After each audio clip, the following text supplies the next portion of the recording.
Okay, so again, retinal autograft in long-standing retinal detachment. It might come sometimes as a surprise that we see such a huge macular hole in the eye, and in my personal opinion, there is no point of attaching the retina in the periphery if there is such a large hole. So I decided to put the peripheral graft in order to close this hole. And as I said, I don't use diathermy, and I use purely sharp instruments like curved scissor and Eckert forceps. So the peripheral retina rarely bleeds a lot. Here there is a PFCL bubble also which stabilizes the posterior toe and makes it a little bit easier to handle the graft.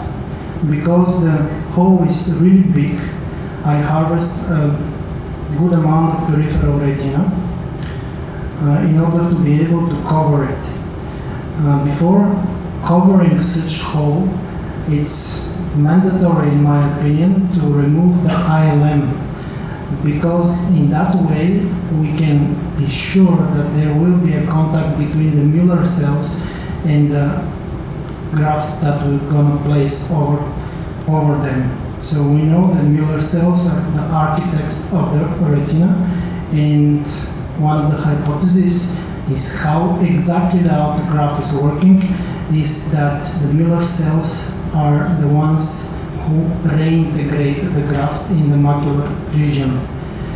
The second thing that I do differently than my other colleagues like Tamer Mahmoud, which established this procedure, is that I don't drag the graft under PFCL. I try to place it near to the macula and cover it with PFCL.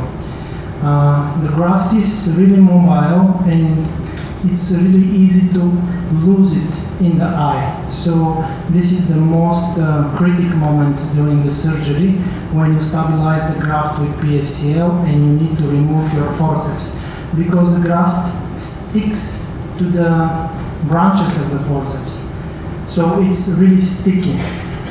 The other thing which is important is the orientation of the graft, because we need to know which is the outer retina and which is the inner retina. So we need to pay a lot of attention to this. Now here, under PFCL, in, let's say, safety condition, we can unroll and place the graft on the exact position that we want in order to cover the defect. One of the questions is if that retina will attach and the graft will be attached to the retina. The answer is yes. The next question is this is a simple plug or scaffold, or is the graft will be functional part from the retina?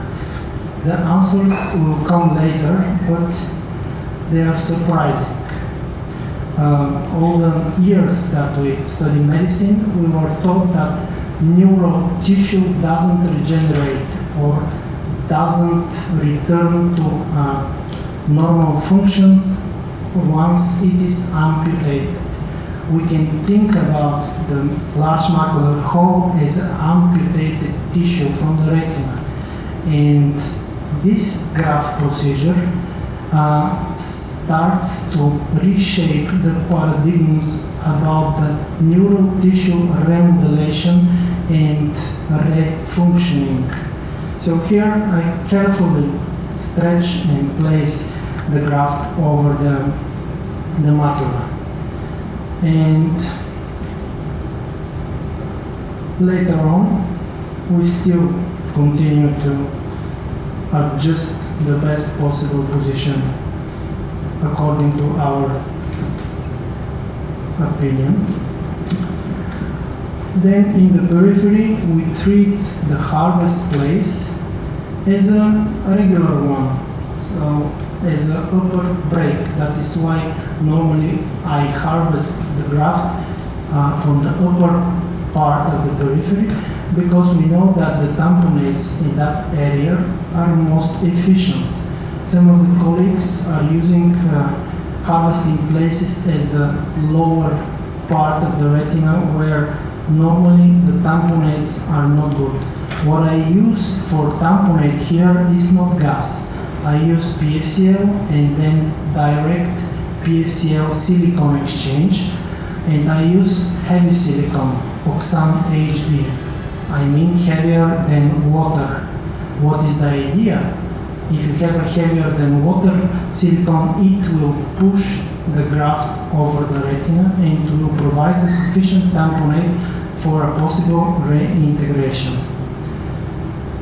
Now, here is how we already lasered the periphery, and this is one of our cases. This is different case, again retinal detachment with a large macular hole.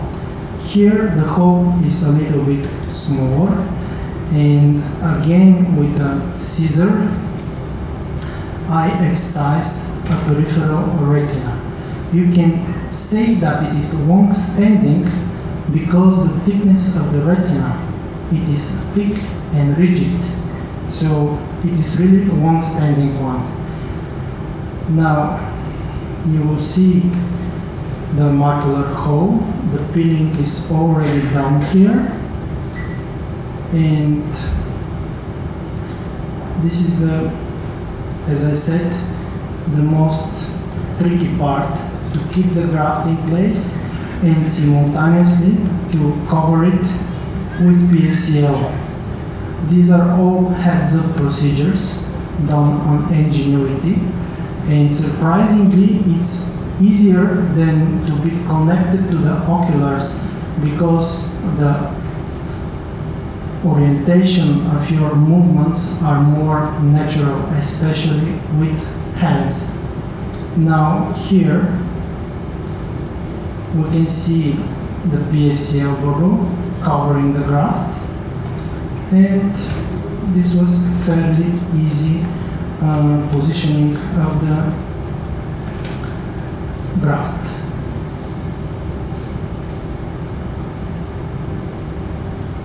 Now a little bit readjustment,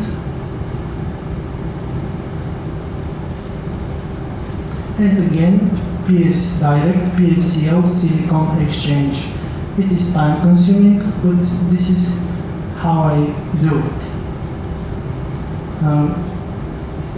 Now probably these are the results.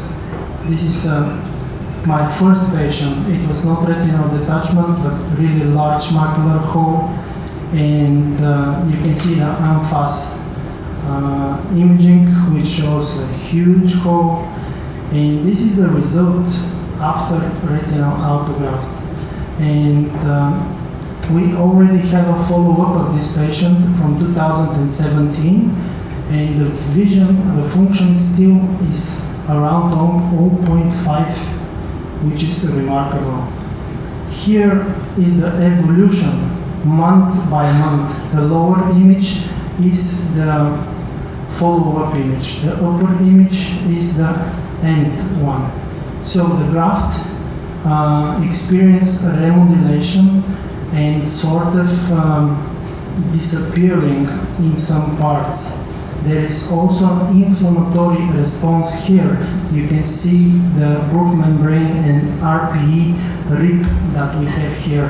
What is interesting that still this patient does not reveal any sign of secondary CNVM formation. Here, I want to stress your attention on, can we put a pause please, on the membrana limitans externa. It is already visible, which is a sign of functional reintegration. Here it is, restored ES line and ELM. And this is clearly the place where the graft was. There is no cystic edema, which means that the graft is live and functioning. Here is another example of retinal detachment with a macular hole on which we placed a graft. Also here you can see the follow-up images and sort of the contact between the graft and the retina. There is a space here.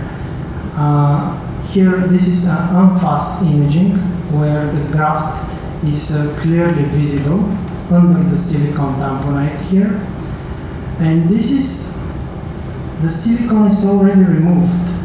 Here we have some cystic changes, which means that the integration in that case was not optimal.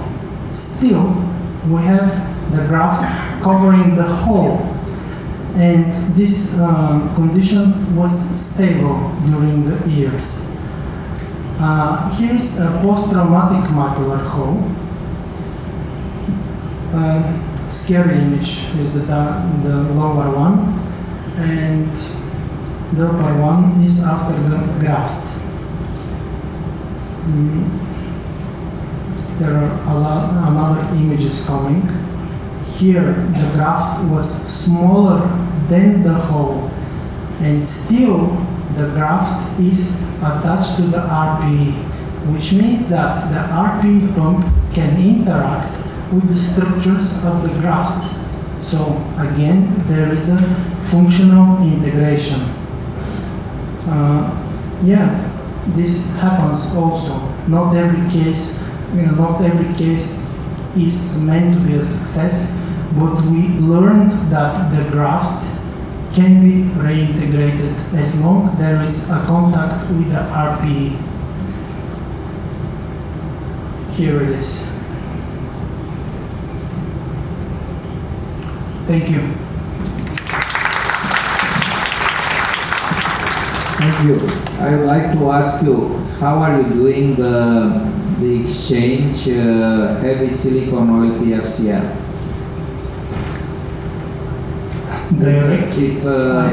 It's like any direct exchange silicone oil with PFCL. So first we need to stop the infusion and fill the eye up with PFCL in order to remove the residual water. Then I start to inject the heavy silicone, and I use a passive cannula, which we normally use in order to drain the PFCL. And continuously I switch from posterior segment view to anterior segment view to see if droplets are coming out. Of course, we monitor the optic nerve, but it's better to see if the droplets are coming out. And step by step, it takes a lot of time actually, but this is the only way, at least for me, to be sure that the graft will stay where it was placed. So you are filling the eye with PFCL, yeah. first of all. Thank you.